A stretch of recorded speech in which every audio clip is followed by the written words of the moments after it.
మనలో చాలామందికి family problems, financial problems, love problems, friends and relative problems ఇలా చాలా రకాల ప్రాబ్లమ్స్ ఉంటాయి. అన్నీ కాకపోయినా ఏదో ఒక్కటైనా ఖచ్చితంగా ఉంటుంది. మనిషికి ఖాళీ దొరికినప్పుడల్లా ఈ ప్రాబ్లమ్స్ గురించి ఆలోచిస్తుంటే ఇక సంతోషం, సక్సెస్ గురించి ఆలోచించే అవకాశం ఎక్కడుంటుంది? మనం సంతోషంగా లేకపోవడానికి కారణాలేంటి? సంతోషంగా ఉండాలంటే ఏం చేయాలి? సక్సెస్ లేకపోవడానికి కారణాలేంటి? సక్సెస్ అవ్వడానికి ఏం చేయాలో ఈ వీడియోలో తెలుసుకుందాం. సంతోషంగా లేకపోవడానికి కారణాలు చూద్దాం. Number 1, negative bias. మీరు చదువుకునే కాలేజీలోనో, మీరు ఉద్యోగం చేసే చోట, మీ వ్యాపారంలోనో 10 మంది మిమ్మల్ని మెచ్చుకున్నారు. ఒక్కరు మిమ్మల్ని ఇబ్బంది పెడితే 10 మంది మెచ్చుకున్న విషయాన్ని మర్చిపోయి ఒక్కరు ఇబ్బంది పెట్టిన విషయాన్నే పదే పదే గుర్తు చేసుకుని బాధపడతారు. దీన్నే సైకాలజీలో హెడోనిక్ ట్రెడ్మిల్ అంటారు.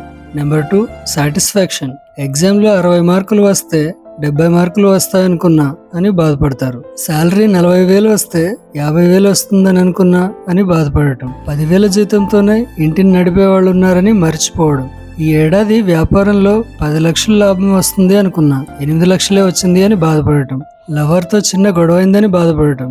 అసలు లవరే లేక బాధపడే వాళ్ళు ఎంతో మంది ఉన్నారు. Number 3, comparison. ఫ్రెండ్ బైక్ కొన్నాడు, కారు కొన్నాడు, బంధువులు ఇల్లు కట్టారు, ఎవరికో ఉద్యోగం వచ్చింది, ఇంకెవరో బిజినెస్ చేస్తున్నారు అని బాధపడటం. వీటి నుండి ఎలా బయటపడాలంటే ముందు మిమ్మల్ని ఎదుటి వాళ్ళతో కంపేర్ చేయడం మానండి. బంగారు గొలుసు చేయడానికి కాపర్, సిల్వర్ కావాలి. అవి లేకపోతే అసలు బంగారానికే విలువ ఉండదు. మీతో ఉన్న వాళ్ళతో సంతోషంగా ఉండండి. మనల్ని వదిలి వెళ్ళిపోయిన వాళ్ళ గురించి వదిలేయండి. ఎదుటి వాళ్ళ సంపాదన చూడకండి. మీ ఆరోగ్యం బాగుందని సంతోషించండి.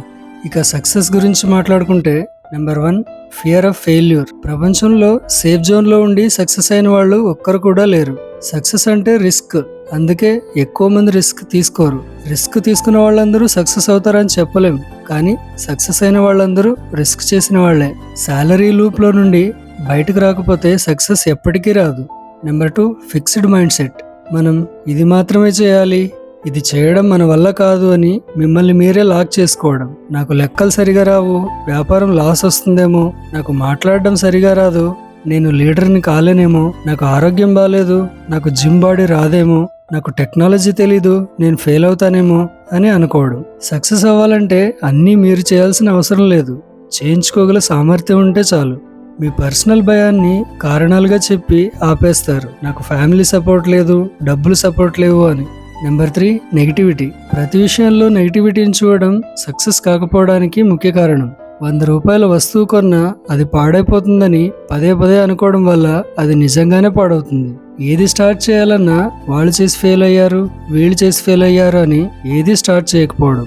ఇక సొల్యూషన్స్ గురించి చెప్పాలంటే నెంబర్ 1, పాజిటివ్ మైండ్ సెట్. మీరు ఏం చేసినా పాజిటివ్ మైండ్ సెట్తో ట్రై చేస్తే 90% సక్సెస్ అవుతారు.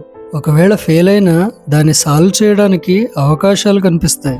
Number 2, patience. రియల్ సక్సెస్ ఎప్పుడు లాంగ్ టర్మ్లో వస్తుంది. స్పీడ్గా వచ్చిన సక్సెస్ ఎక్కువ కాలం నిలబడదు. విత్తనం మొక్కగా, చెట్టుగా తయారవడానికి ప్రాసెస్ ఉంటుంది. చేయాలనుకున్న విజన్ క్లియర్గా ఉంటే దానికి అవసరమైన లెర్నింగ్, రీసెర్చ్, తప్పులు సరిచేసుకోవడం అన్నీ ఓపికతో చేస్తేనే సాధ్యమవుతుంది. Number 3, continuous learning. మనిషి ప్రతి స్టేజ్లో లెర్నింగ్ ఆపకూడదు. ప్రతి టెక్నాలజీకి అప్డేటెడ్ వర్షన్ వస్తుంది. మీరు నేర్చుకోవడం ఆపితే వెనకబడిపోతారు. లెర్నింగ్ అనేది నెవర్ ఎండింగ్ ప్రాసెస్ అని గుర్తించాలి. ఫైనల్గా చెప్పేది ఏంటంటే సంతోషం, సక్సెస్ రెండూ మన ఆలోచన విధానంలోనే ఉంటాయి. సైకాలజీ చెప్పినట్టు నెగిటివ్ బయాస్, సాటిస్ఫాక్షన్, కంపారిజన్ వల్ల సంతోషాన్ని కోల్పోతారు. Positive mind set, patience, continuous learning ద్వారా సక్సెస్ వస్తుంది. నిజమైన సంతోషం డబ్బుతో కాదు, మూమెంట్స్లో ఉంటుంది. నిజమైన సక్సెస్ స్టేటస్లో కాదు, మనం ఫీల్ అవ్వడంలో ఉంటుంది.